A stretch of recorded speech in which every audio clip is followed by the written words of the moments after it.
मग श्रवण म्हणणं व्यर्थत्व का नाही? काल आपला विषय होऊन गेला. ऐका, श्रवण पुढे निधिध्यासन. तेव्हा एकदा अपरोक्ष ज्ञान झालं म्हणजे कोणतीच संभावना राहत नाही. त्यामध्ये प्रमेय संभावना, प्रमाण संभावना, विपरीत भावना त्याच्याकरता राहू शकते म्हणून एक गोष्ट सांगितली.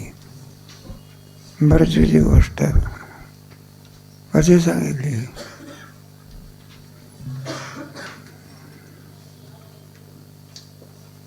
अरे भरचूची गोष्ट सांगितली.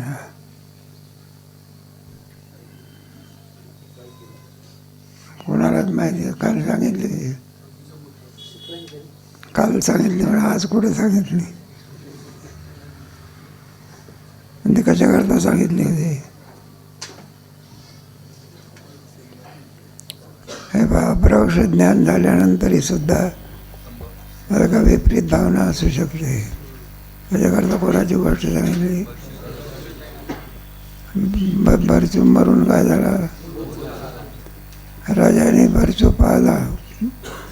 पाहला हे कोणतं ज्ञान आहे? अपरोक्ष ज्ञान. तरी पण सुद्धा तो मरून काय झालेला आहे? विपरीत भावना राहिली. म्हणजे अपरोक्ष ज्ञानानंतरही सुद्धा विपरीत भावना.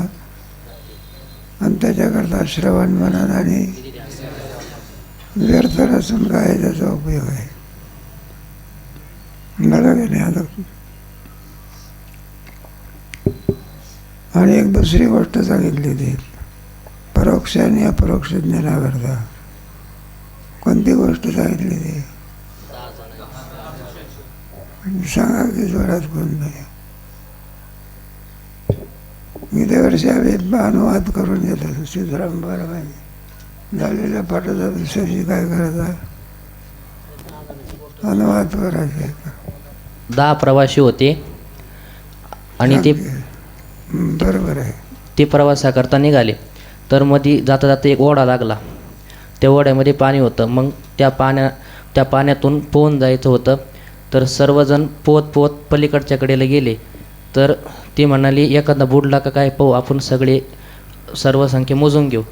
मग एक जणाने संख्या मोजली तर त्याने स्वतःला सोडून सगळ्याला मोजलं म्हणून 9 जण भरले. असं सर्वांनी केलं. पण एक तृतीय पुरुष, एक तिसरा माणूस ते सर्व दृश्य बघत होता. त्याने मग जवळ येऊन विचारलं, तुम्हाला काय शंका आहे? तर ते म्हणाले की आम्ही 10 जण प्रवासाकरता निघालो होतो. तर मध्ये या ओढ्यामधून पोहत असताना आमचं एक जण बुडाला. आम्ही 10 जण असल्यामुळे आमच्यातले एक जण बुडाल्यामुळे आम्ही 9 जण राहिलो. तर तो म्हणाला मी एकदा मोजून बघतो. त्याने मोजल्यानंतर बरोबर 10 भरले. तो म्हणाला 10 आहे. पण तो जेव्हा 10 आहे असं म्हणाला तर त्यांना ते परोक्ष ज्ञान झालं. आणि त्यांनी विचारलं, मग तो म्हणला की तूच 10वा आहेस. ज्याने मोजलं त्याला म्हटलं तूच 10वा आहेस.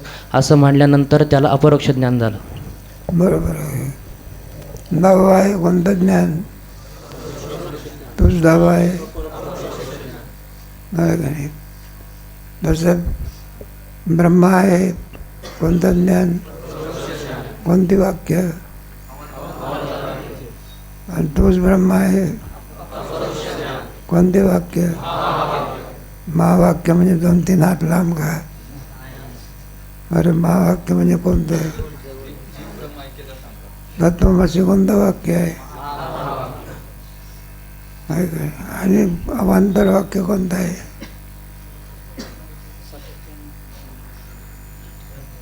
नाही सांगता येत. अवांतर वाक्य कोणतं आहे? सत्यम ज्ञानमनंतम हे कोणतं वाक्य आहे? अवांतर वाक्य. ब्रह्मा कसं आहे? सद्रूप पुढे. मग तुम्हाला ब्रह्माचं स्वरूप कळालं. कोणतं ज्ञान? अवांतर ज्ञान. आणि ते ब्रह्मा दुसरं तिसरं कोण नसून कोण ते ब्रह्म आहे? मीच आहे. कोणतं ज्ञान? महापरोक्ष ज्ञानावर तर शंका घेतल्या होत्या. आपलं होऊन गेलं. म्हणून ज्ञानाला व्यर्थत्व नाही. आलं का नाही? त्यांनी म्हटलं ना, एकदा महावाक्याच्या द्वारा अपरोक्ष ज्ञान झाल्यानंतर कोणतीच संभावना राहू शकत, प्रमाण संभावना, प्रमेय संभावना, विपरीत भावना राहू शकत नाही.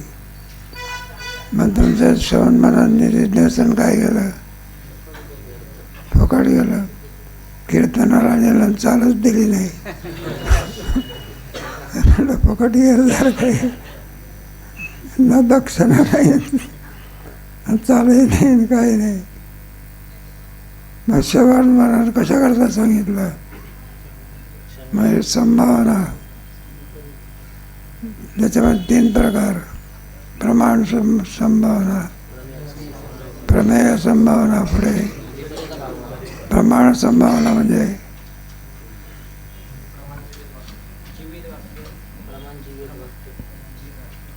वेदांत वाक्य ही कर्मोपासना प्रतिपादक आहे का ब्रह्मज्ञान प्रतिपादक आहे, अशा विषयीचा जो संशय, त्याला काय म्हणायचं? प्रमाण संभावना. बरोबर. प्रमाण नाही का, ब्रह्माचा आणि जीवाचा भेद आहे किंवा भेद आहे याच्याविषयी संशय, त्याला कोणतं म्हणायचं?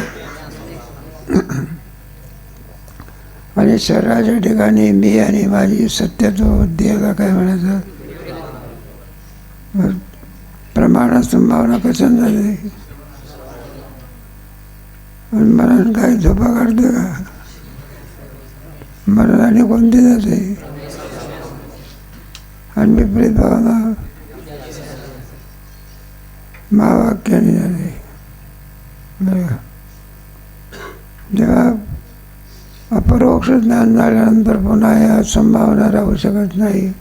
मग श्रवणाला काही अर्थ नाही. मग श्रवण मनन फुकट जातं, व्यर्थच व्हायचं.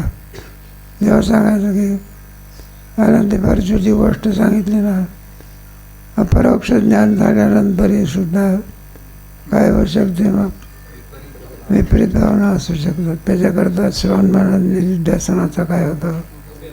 मग श्रवण मनन निधिध्यासनाला व्यर्थत्व आता काय राहिलेलं आहे? पुढे सिद्धांतमती केवळ महावाक्य श्रवणापासून अपरोक्ष ज्ञान व श्रवणाधिकास सार्थकता नाही. प्रयोजनाच्या सिद्धीविषयी 2 शंका व समाधान. मला अधिकारी झाला, पुढे अरे अधिकारी झाला, चालूबंद चतुष्ट झालेला. अधिकारी झाल्यानंतर कोण? विषय झाला. अधिकारी विषय आता प्रयोजनावर शंका. मला सांगता आलं पाहिजे अधिकाऱ्यावर कोणती शंका केली, पुढे विषयावर कोणती शंका केली. त्याप्रमाणे आता प्रयोजनावर शंका. प्रयोजन कोणतं आहे? का ते परमानंदाची प्राप्ती आणि त्याच्यावरती शंका. या ग्रंथाच्या महावाक्याच्या द्वारा आपल्याला परमानंदाची प्राप्ती होते आणि सकल दुःखाची निवृत्ती होते. हे तुमचं प्रयोजन आहे. तेव्हा आणखी वादी म्हणत असतो हे प्रयोजन ठरत नाही. का ठरत नाही? तर तुमच्या मतामध्येच आहे ना, सगळं वेद वाक्य काय सांगते? तुमचा आत्मा किम स्वरूप आहे? आनंद स्वरूप आहे. असं कोण सांगते? वेद सांगतो. दर्शनकारे सांगतात आत्मा किम स्वरूप आहे? आनंद स्वरूप आहे. मग आनंद स्वरूप आत्मा आहे, आपलं स्वरूपच आहे जीवाचं. मग तो आपला भिन्न आहे का भिन्न आहे? आनंद स्वरूप आत्मा आपलं भिन्न आहे का भिन्न आहे? आहे का नाही? अरे पुस्तक आहे, माझ्यावर काय? तसा आत्मा भिन्न आहे का? मग किम स्वरूप आहे? आपलं मग आपल्यावर भिन्न आहे का भिन्न आहे? अरे आपलं बरं, आपला एखादा विद्यार्थी आला अरे विचारसागर का आणला नाही म्हणून आम्हाला घरीच ठेवून दिला. भिन्न आहे म्हणून का झाला. एक ग्रस्त होता मुलगा होता, मग त्याला आपलं जे टोपी आणायला विसरला असेल, बोळखा झाला बघा. त्याला विचारला तो पटाला आला. अरे म्हणलं टोपी म्हणजे महाराज विसरली टोपी. काय झाली. मला मग डोकंही विसरलं की टोपी डोकं विसरते का. मग डोकं का विसरत नाही. हे आपलं स्वरूप आहे. असं आनंद रूपात्मक किम स्वरूप आहे, आपलं स्वरूप आहे ना. मग प्राप्तच आहे आपल्याला. काय आहे. आणि पुन्हा आनंदाची प्राप्ती म्हणता येईल. तुमचं म्हणणं काय होत नाही, बरोबर नाही. कारण प्राप्ती कोणाची म्हणायची. अप्राप्त वस्तू असेल त्याची प्राप्ती म्हणणं काय आहे. मी वस्तू आपल्याजवळ नाही तिची प्राप्ती म्हणणं हे काय आहे. म्हणजे वस्तू आपल्या जवळच आहे तिची प्राप्ती म्हणणं हे काय नाही. मग तुमच्या मतामध्ये आहे की नाही. प्राप्त असलेल्या प्राप्त वस्तूची प्राप्ती कशी. पहिला प्रश्न. आत्मस्वरूपाच्या ठिकाणी दुःख नित्य निवृत्त आहे. मग दुःख नाही नसलेल्या दुःखाची निवृत्ती कशी. असे दोन संबंध आहे. अलग अलग लक्षामध्ये. प्राप्त असलेल्या आनंदाची पुन्हा प्राप्ती कशी आणि नसलेल्या दुःखाची निवृत्ती. कारण दुःख असावं मग काय करावे. नाहीच त्याची निवृत्ती काय करणार ते. असे दोन शंका वाचा.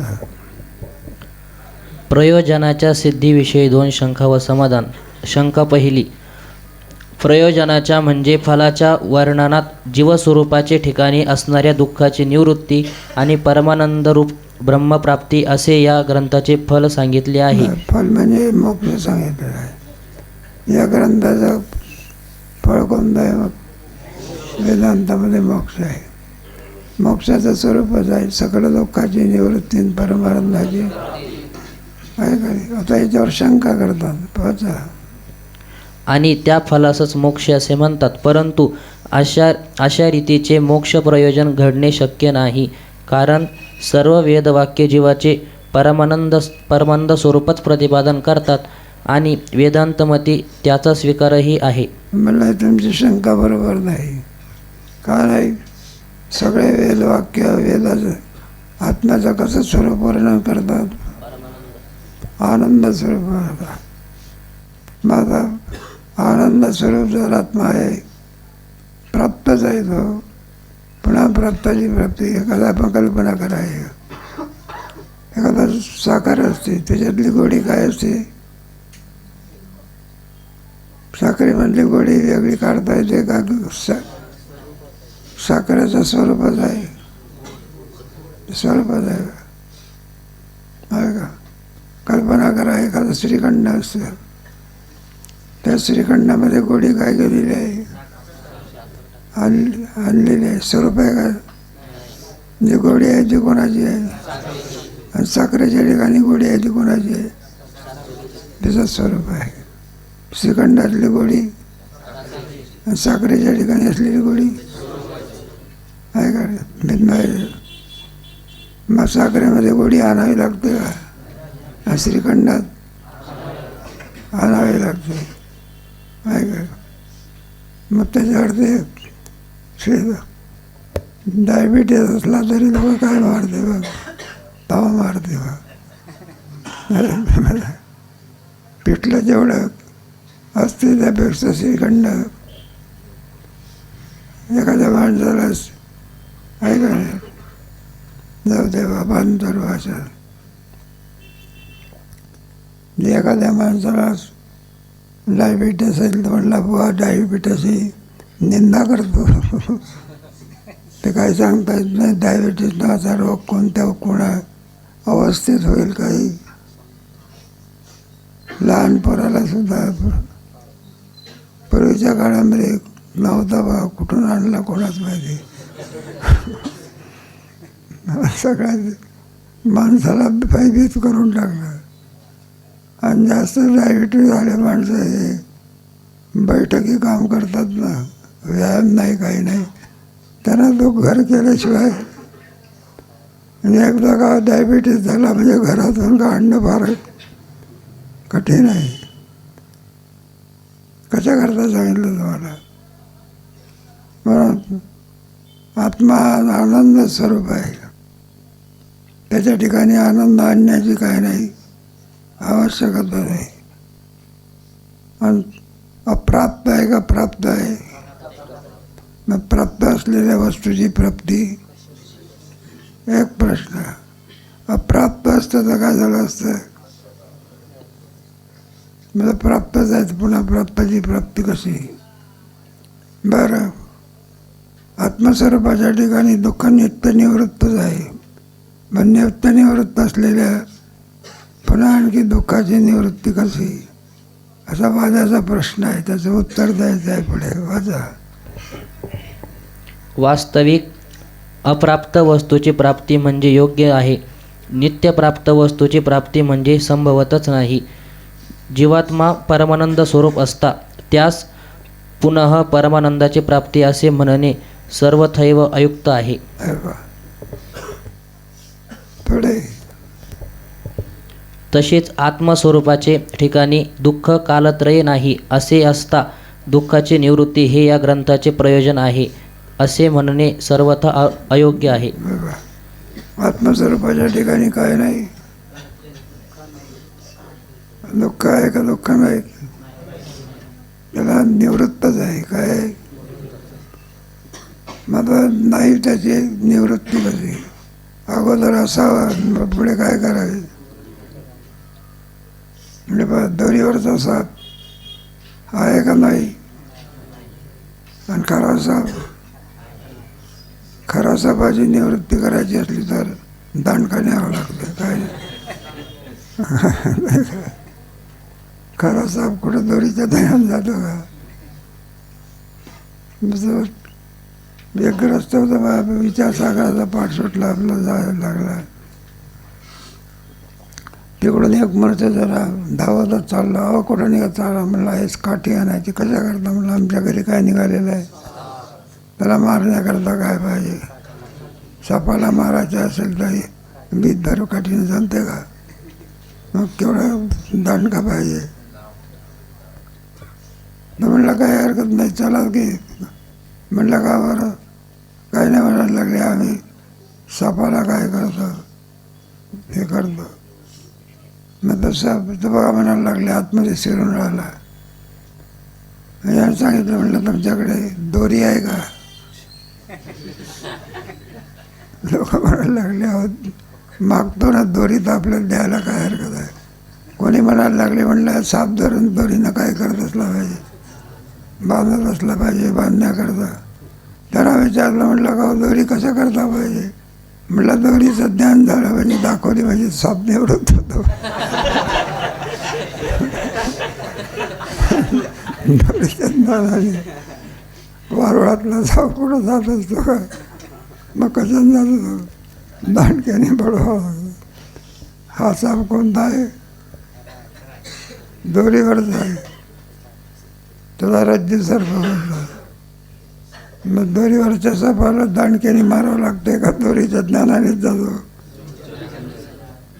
तसं आत्मस्वरूपाच्या ठिकाणी असलेलं दुःख कोणाच्या ज्ञानाने जाते, आत्मज्ञानाने. ज्या अर्थी आत्मज्ञानाने दुःख जात असते त्या अर्थी दुःख निवृत्त असलं पाहिजे. यामुळे पूर्वी सांगितल्याप्रमाणे ग्रंथाचे प्रयोजन घडत नाही. समाधान हे प्रशंका बघा. म्हणून प्राप्त असलेल्या आनंदाची पुन्हा प्राप्ती आणि नसलेल्या दुःखाची निवृत्ती म्हणजेच तुमचा आणखी जो मोक्ष आहे तो मोक्ष संभवू शकत असं वादी लोकांची काय आहे. आता त्याचं काय द्यायचं आहे. शंका समजली का. काय शंका आहे.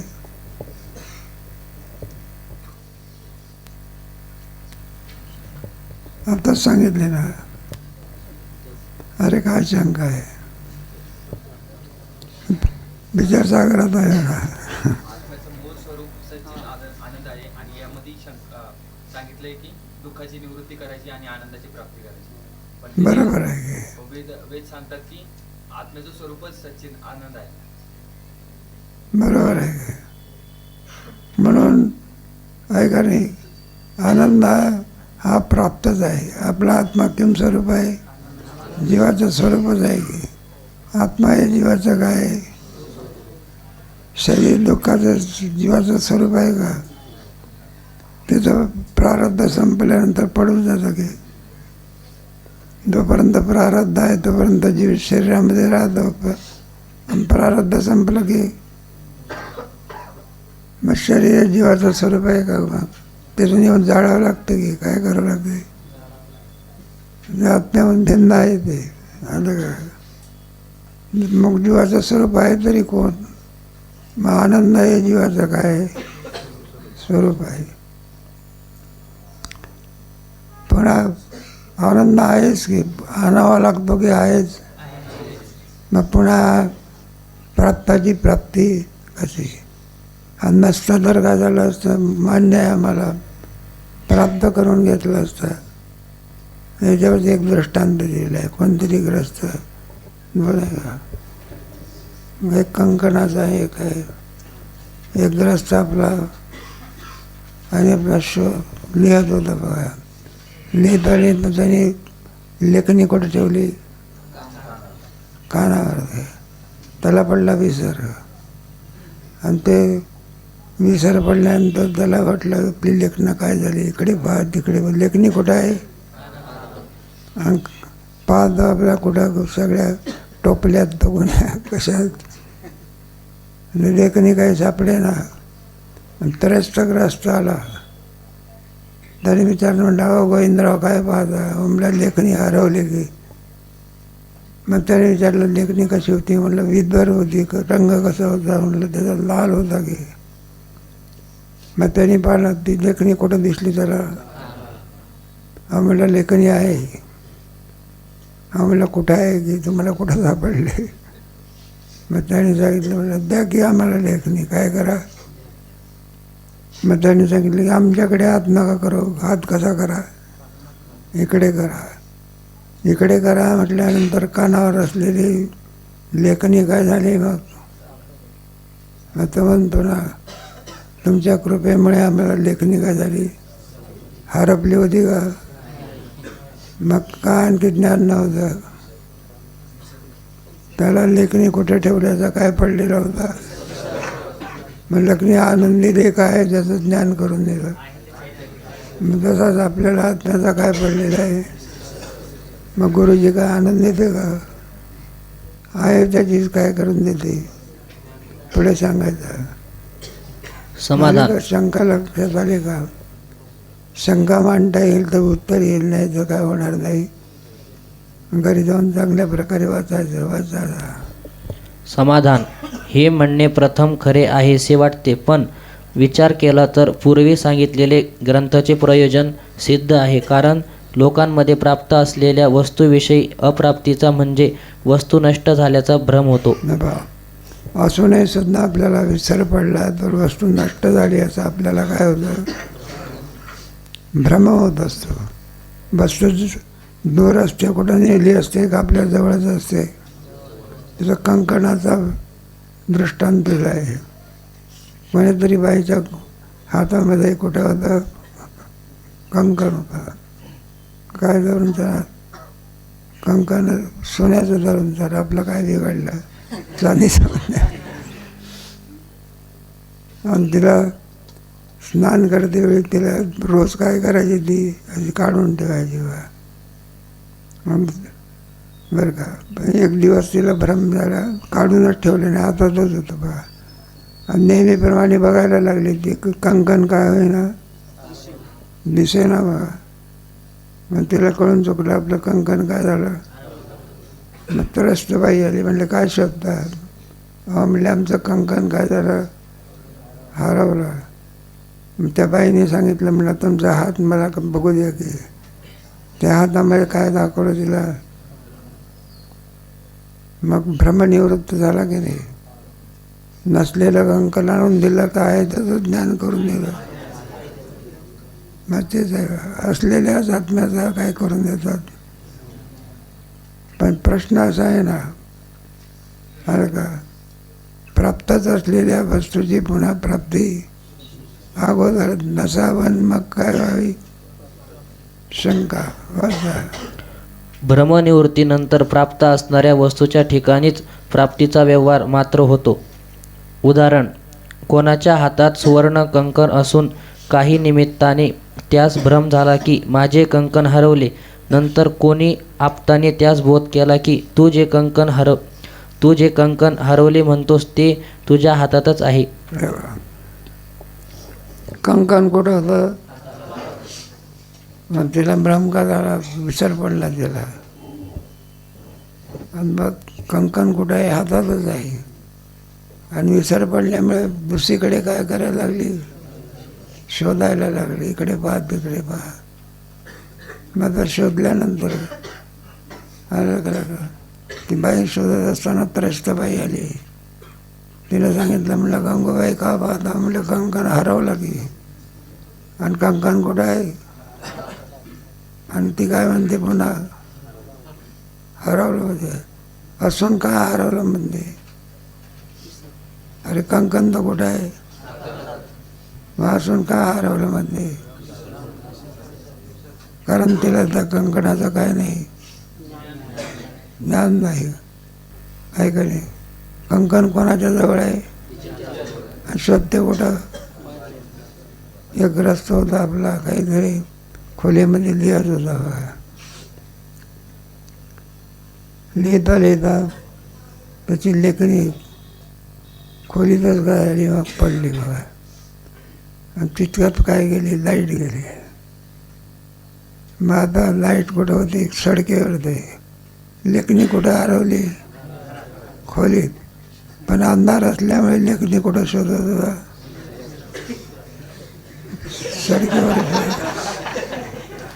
सडकेवर शोधत होता. मग त्रस्त मनुष्य आला. म्हणलं गणपतराव काय शोधता, म्हणलं आमची लेखणी काय झाली, सुई आमची हरवली गेली. म्हणलं मिळेल की. पुन्हा तासाने तो ग्रस्त आला. म्हणलं का सापडली का सुई, तर म्हणलं पुष्कळ शोधतो पण सुई काय होत नाही.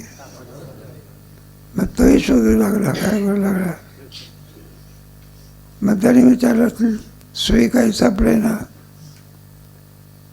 मग विचार, म्हणलं गोविंदराव सुई कुठं हरवली, तर म्हणलं घरामध्ये.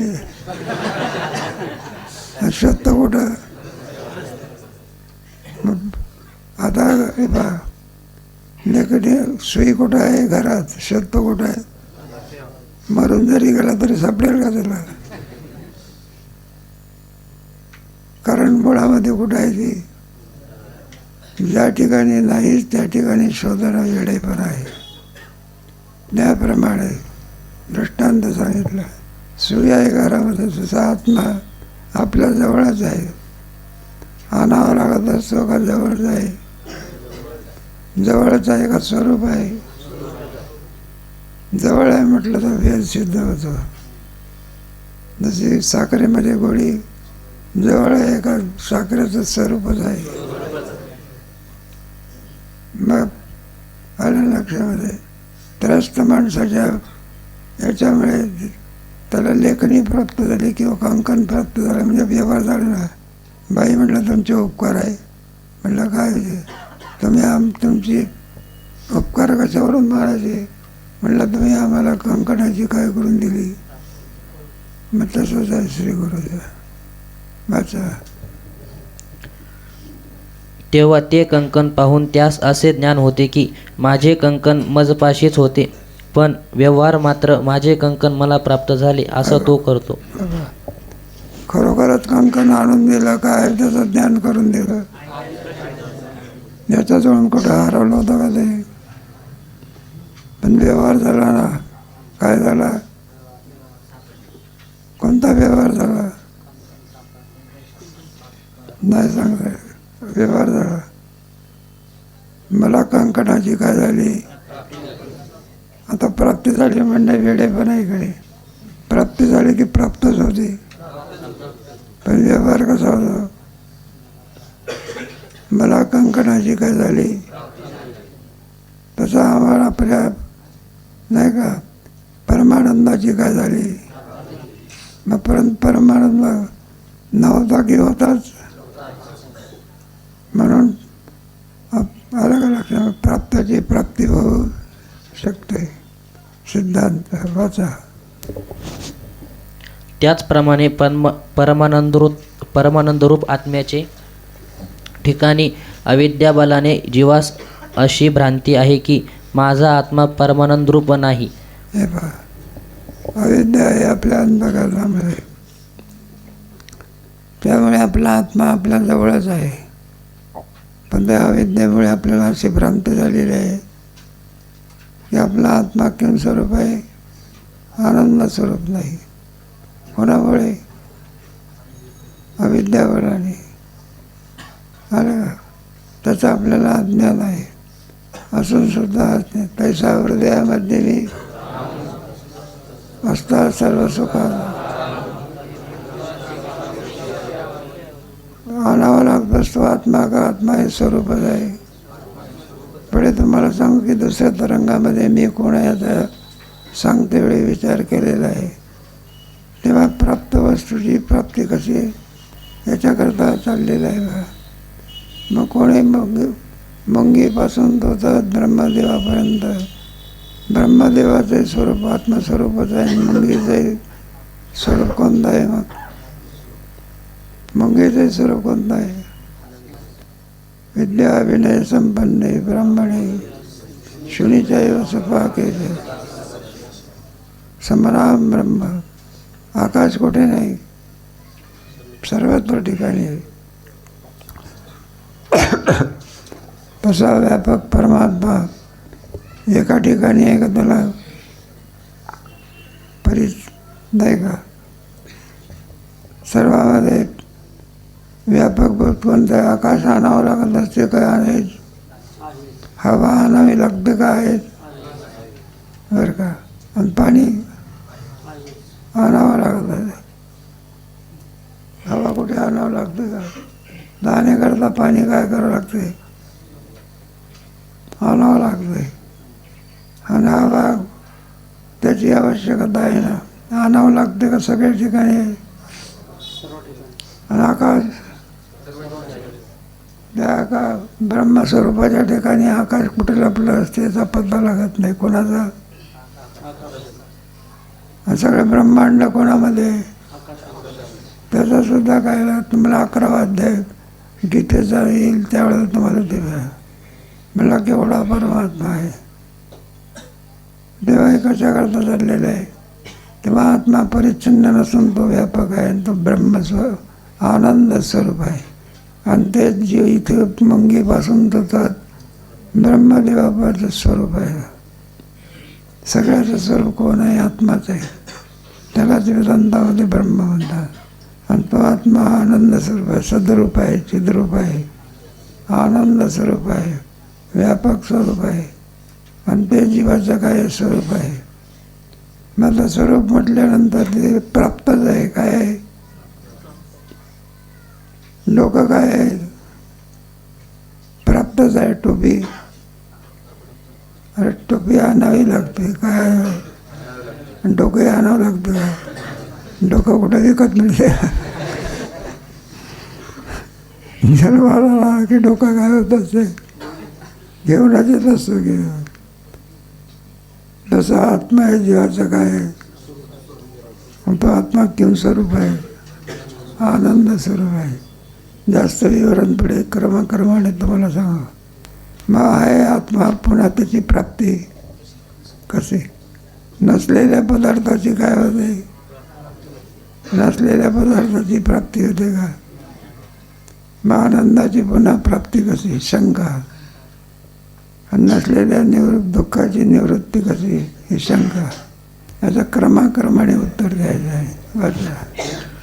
परमानंद रूप ब्रह्म आहे, त्याचा व माझा वियोग आहे. उपासनेने ब्रह्माची प्राप्ती मला होईल. फार काय सांगावे. मोठमोठ्या पंडितांना शास्त्राध्ययन करूनही असा भ्रम होतो, म्हणून तेही भ्रमिष्टच आहेत. हे पहा, एकालाच हा भ्रम आहे का सगळ्या जगातल्या माणसाला आहे? मग किती का ना बरं का, हा भ्रम आहे बघा. विद्वानाला सुद्धा हा भ्रम आहे. जेव्हा तो भ्रम कोणामुळे जातो? श्री गुरुकृपेमुळे. मग तो पंडितसुद्धा म्हणत असतो श्री गुरुकृपेमुळे मला माझ्या आत्म्याची काय झाली? मग आत्मा कुठं दूर हरवले होता का? मग प्राप्त झाली म्हणजे आतापर्यंत त्याचं काही नव्हतं, आता त्याचं काय झालं? आतापर्यंत लेखणीचं काय नव्हतं, आणि त्या त्रस्त माणसाच्यामुळे काय झालं? ज्ञान झालं. तसं आत्म्याचं आपल्याला काय आहे? अज्ञान आहे. तैसा हृदयामध्ये मी असता सर्व सुखाचा. मग आपल्या स्वरूपाच्या आपल्याला एखाद्याला आपल्याला मी देह म्हणजे मी म्हणजे, म्हणून देह आपला एक आहे ना स्वरूप आहे. तर देह जो असतो त्याच्यात परिवर्तन होत असते. जन्माला आलेला मूल केवढं असते, परिवर्तनाकडे. एका कोण्यातरी दवाखान्यामध्ये एखाद्या बाईला मूल झालं आणि तिने अशी बाजूला ठेवून दिलं बघा ते मूल, आणि काहीतरी कामाकरता गेली ती, आणि नुकतंच जन्माला आलेलं मूल तिकडून माजार आली बघा, आणि ती माजार त्या मुलाला घेऊन गेली. मूल काय झालं बघायला लागले. मग त्या माजरीने काय केलं, मूल काय केलं, तिला वाटलं उंदीराचं आहे का. माझा मूल काय झालं सापडलं की ज्या अर्धी माजरीने तोंडात धरून दिलं त्या अर्धी मूल केवढं होतं, विधवा. आणि पुढे वारकरी शिक्षण संस्थेत शिकायला आला, आता केवढं झालं.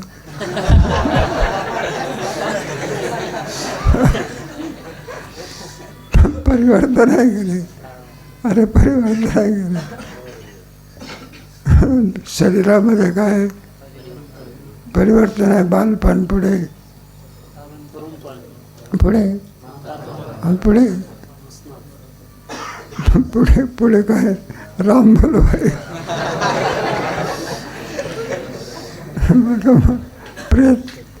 प्राण निघून गेल्यानंतर बंगलात न्यावं लागतं का? मग तर देवीला वाट लावण्याकरता कुठे मसनात न्यावं लागते. आणि उलट पुढे लाकडं जाळून त्याला काय करावं लागते. मग शरीरावर आत्मा काय आहे? आत्मा कुठे मरत असतो का? शरीर पडत असते, आत्मा जसाच्या तोच आनंद स्वरूप आहे. काय आहे? पूर्वपक्षाची शंका आहे. प्राप्त असलेल्या आत्म्याची पुन्हा प्राप्ती कशी, नसलेल्या दुःखाची निवृत्ती कशी? पुढे क्रमाने उत्तर द्यायचं आहे बरं. अशा पुरुषांना महद्भाग्यानुसार उत्तम संस्काराने ब्रह्मवेत्त्या पुरुषांची गाठ पडून वेदांत श्रवण जर घडले आणि जीव ब्रह्मक्याचा अपरोक्ष निश्चय झाला, तर ते म्हणतात की आम्हास परमानंद वेदांत शास्त्राने व आचार्य कृपेने प्राप्त झाले. जसा तो म्हणतो बरं का, तरच त्याने सांगितलं मला लेखणी तुमच्या कुठं आहे? कानावर आहे. मग म्हणत असं तुमच्या कृपेमुळे मला लेखणीचं काय झालं? त्रस्तबाईने तिचं कंकण काय केलं? ती शोधत होती ना कंकण. मग त्रस्तबाईनं कंकण आणून दिलं, त्याचं ज्ञान करून दिलं.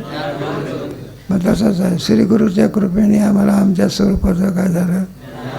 ज्ञान झालं. गुरुजींना काय स्वरूप आणून दिलं का? होतच की काय होतं? मग असलेल्याच काय करून दिलं? पुढे या त्यांच्या म्हणण्याचा अभिप्राय असा की आमचा आत्मा परमानंद स्वरूपच होता, परंतु परमानंद रूपाने आत्म्याचे आम्हास भान नव्हते, म्हणून आत्मानंद अप्राप्तवत म्हणजे असून न मिळाल्यासारखा होता. आत्मा प्राप्त होता का? प्राप्तच होता. मग गुरुजीने काय केलं? आहे त्याचीच काय करून दिलं. मग तो शिष्य म्हणत असतो, गुरुच्या कृपेमुळे आम्हाला आमच्या स्वरूपाची आम्हाला काय झाली. म्हणजे प्राप्त असलेल्या वस्तूची सुद्धा प्राप्त झाल्याची काय व्यवहार होऊ शकतो. अप्राप्त वस्तूचा जसा व्यवहार होऊ शकतो तसा प्राप्त असलेल्या वस्तूचाही सुद्धा काय होतो, व्यवहार होतो. पुढे आता आचार्यद्वारा वेदांत श्रवणाने अंतःकरणात परमानंदाची प्राप्ती झाली. या प्रकारे प्राप्त पदार्थांची ठिकाणी भ्रमनिवृत्तीनंतर पुनः प्राप्तीचा व्यवहार होतो. माझा भ्रम निवृत्त झाला. काय झाला नाही का, भ्रम झाला होता माझा. लेखणी काय झाली, हरवली. मग त्रयस्थ माणसाच्या द्वारात लेखणी हरवल्याचा भ्रम काय झाला. लेखणी हरवली होती कायच्या जवळच होती, पण हरवल्याचा काय झाला होता. मग गुरुजींनी तो लेखणी आणून दिली का भ्रम निवृत्त केला. मग वेदांतशास्त्रामध्ये भ्रमच निवृत्त करणार. पुढे तुम्हाला सगळा विचार सागर त्याच्यात आहे बरं का. जन्ममरणाचा सुद्धा आपल्याला भ्रम आहे. वेदांतशास्त्र हे भ्रमनिवृत्ती करताच आहे. मग जेव्हा भ्रांती असते, भ्रांती समोर गेली आहे काय, नाचत प्रेमचंद आणि एका जनार्दनी आपल्याला भ्रम झालेला आहे. तर भ्रम ज्ञानाच्या द्वारा गुरुच्या द्वारा निवृत्त होत असतं. पुढे तसाच आत्म्याचे ठिकाणी नित्यनिवृत्त दुःखाच्या निवृत्तीचा व्यवहार घडतो. नाही बा, तसाच एक झाला. एक आनंदाचा व्यवहार घडतो, आत्मस्वरूपाचा जसा व्यवहार घडतो त्याप्रमाणे आत्मस्वरूपाच्या ठिकाणी दुःख नसताना त्या दुःखाचा सुद्धा काय घडतो बघ. कसा घडतो तो. दोरीवर ते सर्प वाचतो आपल्याला. दोरीवर ते सर्प वाचला. दोरीवर आहे का, दोरीच्या ठिकाणी सर्प आहे का. कोण जाऊ दे, आपली वेदांताची भाषा आहे. पण वाचतो याची. आता दोरीवर ते सर्प नाही, तो सर्प काय होतो, खरोखरच आहे का असल्याचा भ्रम आहे आपल्याला. तसंच आत्मस्वरूपाच्या ठिकाणी खरोखरच दुःख आहे का. पण दुःख असल्याचा काय नसलेलं निवृत्त म्हणतात. काय म्हणतात म्हणून आहे का नाही. जसा दोरीवर ते सर्प खरोखरच आहे का नाहीच बरं का. नसताना देखील त्याची निवृत्ती कशी, नित्य निवृत्त आहे. मग आता काय होत असते, निवृत्त होतं म्हणजे तो गोष्ट सांगितली. कुणीतरी काही पोरं असतात ना, ते पंढरपूरला असते बघा, ती लहान लहान पोरं गणपतीच्या वेळेला मौज म्हणून आपलं काहीतरी खेळ म्हणून खेळतात. ते दोंडा महाराजांची पदी सुटली म्हणजे बाया दर्शना करता जातात. आणि ती कार्टी तर नवरात्रामध्ये काय करतात, कापडाचा साफ करतात. कशाचा, तो कापडाचा साफ बरोबर त्याला स्प्रिंग बिंग असल्यानंतर रस्त्यामध्ये काय करायचा, ठेवायचा बघा तो आपला असा साफ. आणि त्या बाईला जायचं असते कुठे दर्शना करता, तिला जायचं आहे दर्शना करता म्हणून तिची ओढ तिकडे. आणि त्या रस्त्यामध्ये ठेवलेला साप, ती बाई सापाजवळ आली म्हणजे आजी आजी काय, अरे मग साप आहे साप. तर प्राणी असा आहे बरं का, त्याचं नाव आहे सुद्धा काय आहे, नाही भीतीचा देवता काय. लहान लहान पंढरपूरला चंद्रभागेच्या वाळवंटात कीर्तन असलं आणि काही लोक त्यांना ते हे करण्याचाच आनंद वाटतो, काहीतरी विक्षेप करण्याचा. मग ते चंद्रभागेतून बेटकोळी निघते आणि ते बसलेल्या माणसामध्ये जाते. काही कार्टी अशी असतात, आजी साप साप साप. तो कीर्तनकार बाजूलाच बसते, सगळे लोक उठून बसते. नसते व सांगता कोण? इतकी भीती कोणाची आहे? आणि त्या भीतीमुळे म्हातारी बेशुद्ध पडली बघा, चावला सुद्धा नाही. केवळ भीतीमुळे काय पडली? नुसतीच पडली नाही, म्हातारी मरायला टेकली. त्या पोराला असं वाटलं 2 तासांनी म्हातारी काय होते. म्हटलं आपत्तीच झाली. हाका मारायची बघा, तीच काहीच म्हणे ना. मग त्या पोराने तो कापडाचा साप होता. कशाचा? तो कापडाचा साप आला. मग म्हातारीला दाखवलं, त्याचं ऑपरेशन केलं. काय केलं? ते कापडाचा होता ना. म्हातारीने सगळे पाहिलं बघा, खरा साप नसून कोणता साप आहे, खोटा साप आहे. कळता बरोबर म्हातारी हट्टून करून उडी मारली. खरोखरच साप होता का नित्यनिवृत्त होता? आहे घरी. मग त्या पोराने दाखवल्याने त्याची काय झाली? म्हणजे नसलेल्या सापाची सुद्धा काय होते, तसं नसलेल्या दुःखाची सुद्धा परमानंदाची जशी प्राप्ती, तशी नसलेल्या दुःखाची सुद्धा काय होते. म्हणून म्हटलं आमचं हे जे प्रयोजनावरच्या शंका आहे, कोणावर ते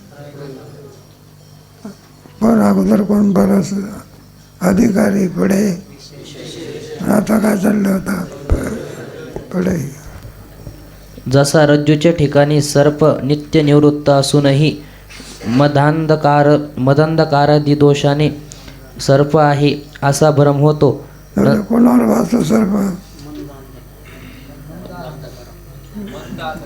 नाही, मधला अंधकार हे आहे बरोबर तुमचं. दोरीवर वाचतो. कशावर वाचतो? आणि मधला अंधकार साधन आहे त्याचं. काय कारण मधला अंधकाराचं दोरीच नसेल तर सर्प वाचेल का? मग कशावर वाचतो तो? दोरीच्या ठिकाणी सर्प आहे का? मग नित्य काय आहे? मग पाचव्याची त्याला निवृत्त करायचं असेल तर दोरीच्या ज्ञानाने सर्पाची काय होते? निवृत्ती होते. तसं आत्मस्वरूपाच्या ठिकाणी दुःख आहे का? मग भासते नसून का भासते? आणि एकदा आणखी ब्रह्माचं अधिष्ठानाचं ज्ञान झालं की सर्पाची आपल्या दुःखाची काय होते? असलेल्या दुःखाची निवृत्ती होते का नसलेल्या नित्य निवृत्त असलेल्या दुःखाची काय होते? निवृत्ती संभव. मग प्राप्त असलेल्या आत्म्याच्या आनंदाची प्राप्ती पुन्हा संभवू शकते. त्याप्रमाणे नित्य निवृत्त असलेल्या सर्पाची निवृत्ती संभव. म्हणून आमचं प्रयोजन कसं आहे? बरोबर आहे. पुढे नंतर रज्जू ज्ञानाने नित्य निवृत्त असलेल्या सर्पाची पुनः निवृत्ती झाल्यावर व्यवहार घडतो. मग नित्य निवृत्तीचा व्यवहार सुद्धा काय होतं? घडू शकतो. सुंदर शंका आहे आपली. त्या शंकेचं हे उत्तर आहे. गोड शंका घेतलेली आहे त्याने. प्रयोजनावर ते कशावर ते? तुमचं प्रयोजन आहे ना सकल दुःखाची निवृत्ती परमानंदाने.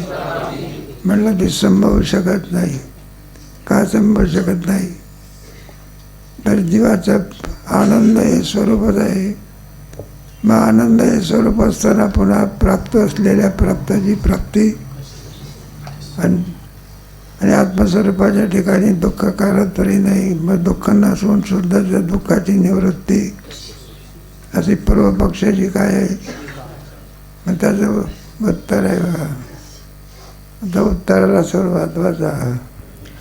त्याप्रमाणे आत्म्याचे ठिकाणी संसार दुःख नित्य निवृत्त असूनही आत्मज्ञानाने निवृत्तीचा व्यवहार घडतो.